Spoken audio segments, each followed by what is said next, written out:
maestro seni sepak bola memberi nyawa sekaligus warna permainan tim.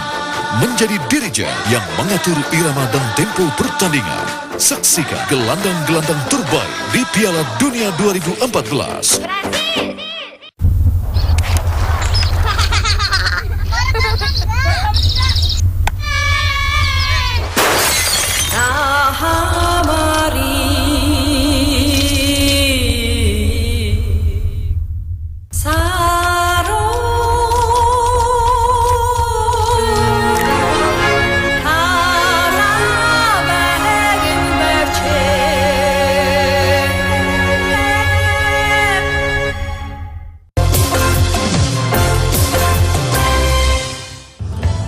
Pemirsa, kembali lagi bersama kami dalam program Mata Uang. Nah, sebelum kita lanjutkan obrolan dengan Mas Ahmad Ghazali, kita dengarkan dulu ada pertanyaan nggak nih dari masyarakat? Silakan.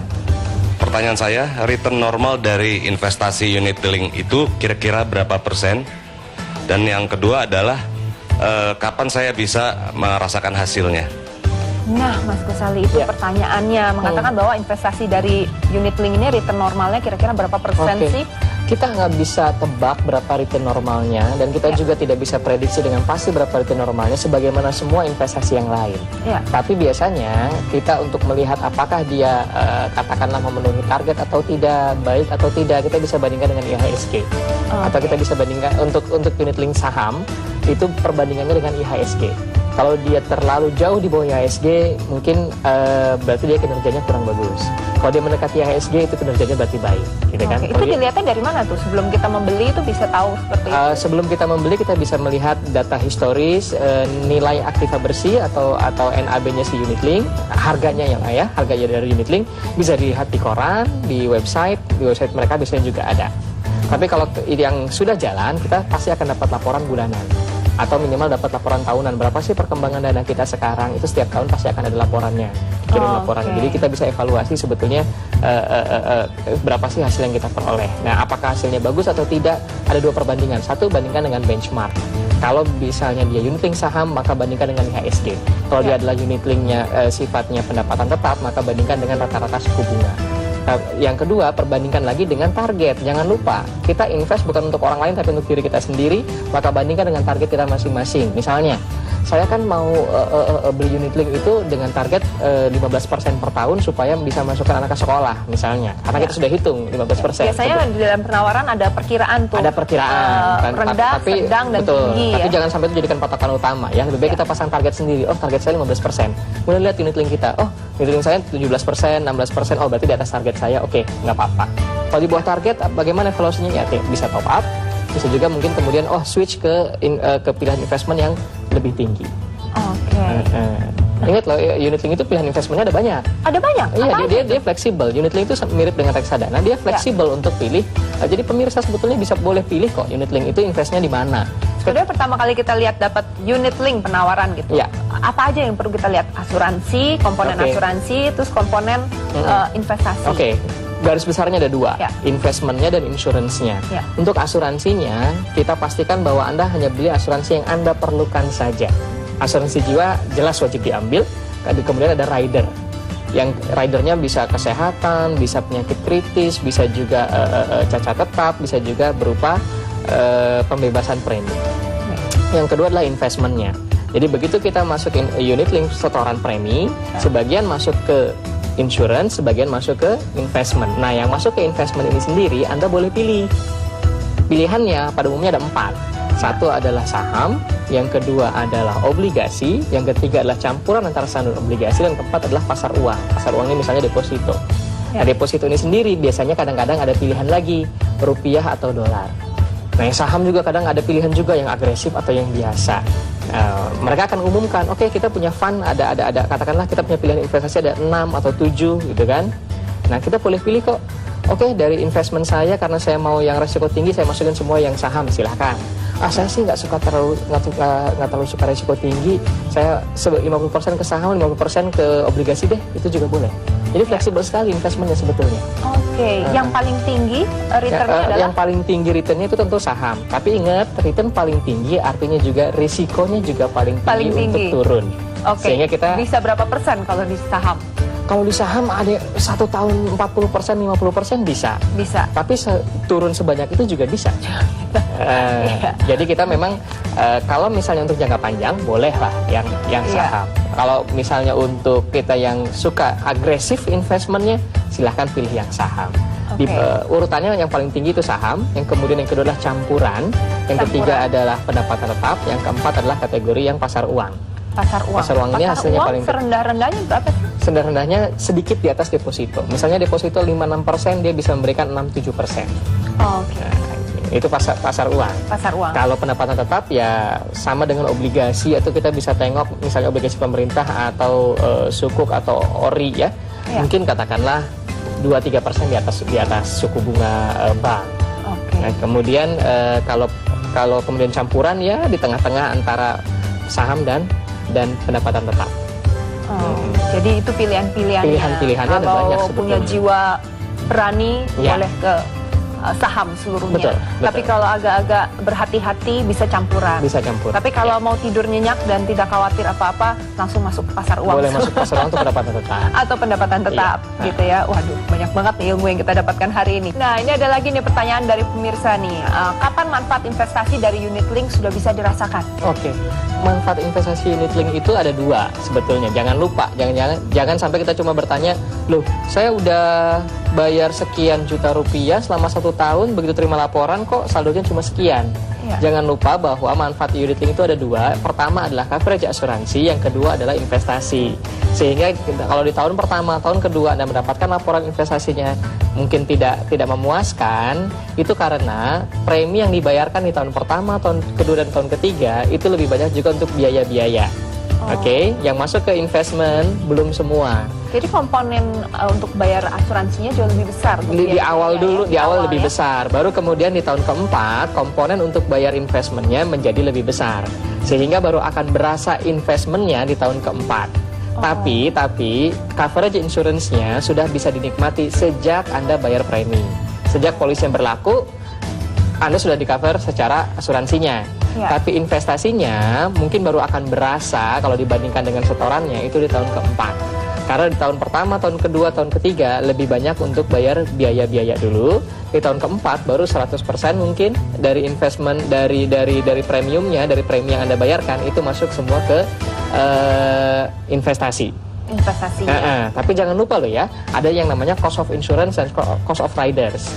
Jadi tadi kita pilihkan ada asuransi jiwanya, ada asuransi tambahannya atau ridersnya, itu biayanya nanti dipotong dari saldo investasi kita. Itulah ada biaya itu karena kan masih karena asuransinya gitu kan ada terus. Resikonya tetap ditanggung. Ini juga kadang-kadang juga misleading. Jangan sampai kita salah paham bahwa cukup bayar 10 tahun kemudian dilindungi 20 tahun. Sebetulnya kita bayar asuransinya tetap setiap bulan. Ada walaupun sangat kecil dibandingkan dengan saldo investmentnya. Nah, dipotongnya di mana? Dipotong dari saldo investment yang sudah terkumpul. Itulah kenapa penting juga untuk kita melihat jangka waktu pembayaran premi, jangan terlalu jauh, makin panjang makin bagus karena akan makin banyak dana yang terkumpul sehingga pembayaran asuransinya menjadi aman, asuransinya di-cover terus, dan juga ketika masuk usia pensiun kita sudah punya dana yang cukup besar. Kemudian biasanya kita suka dikirimin laporan-laporan yang banyak angka-angkanya. Bagaimana sih sebenarnya membaca laporan dari polis unit link itu kan kadang-kadang bingung juga gitu, berlembar-lembar penuh dengan angka. Kalau laporan tahunan kita terima, cukup lihat ini deh, kalau misalnya bingung saldonya berapa sih? Saldo tahun lalu sekian, saldo tahun ini sekian, meningkat. Gitu kan? Atau kalau kita mau lebih teliti, lihat harganya tahun lalu misalnya harganya 1.500. Nah, sekarang harganya 1.700. Berarti naik. Itu kalau laporan tahunan. Selain itu kita juga perlu teliti polis asuransinya ya Bu ya. Polis asuransi itu minimal ada 3 hal yang harus kita perhatikan. Pertama, mengenai nama. Siapa nama tertanggung dan nama penerima manfaat. Pastikan namanya sama dengan nama akte gitu ya. Tanggal lahirnya juga cocok. Yang kedua adalah mengenai jangka waktu. Berapa jangka waktu pembayaran premi dan berapa jangka waktu asuransi. Jangan sampai salah, jangan sampai ketukar. Yang ketiga yang harus kita lihat juga adalah perlindungan apa yang kita peroleh. Asuransi jiwa itu pasti nilainya berapa. Misalnya sekian ratus juta. Kemudian kalau kecelakaan ada nggak di situ? Kalau sakit ada nggak di situ? Itu juga harus kita pahami.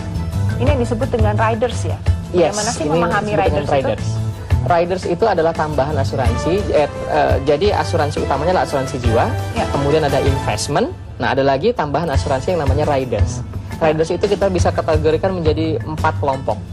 Yang pertama adalah asuransi kesehatan, yang manfaatnya bisa berupa asuransi kesehatan pengganti biaya atau juga bisa berupa santunan tunai. Yang kedua adalah manfaat ketika terjadi cacat tepat. Yang ketiga adalah yang hubungannya dengan pembebasan premi, ya kan?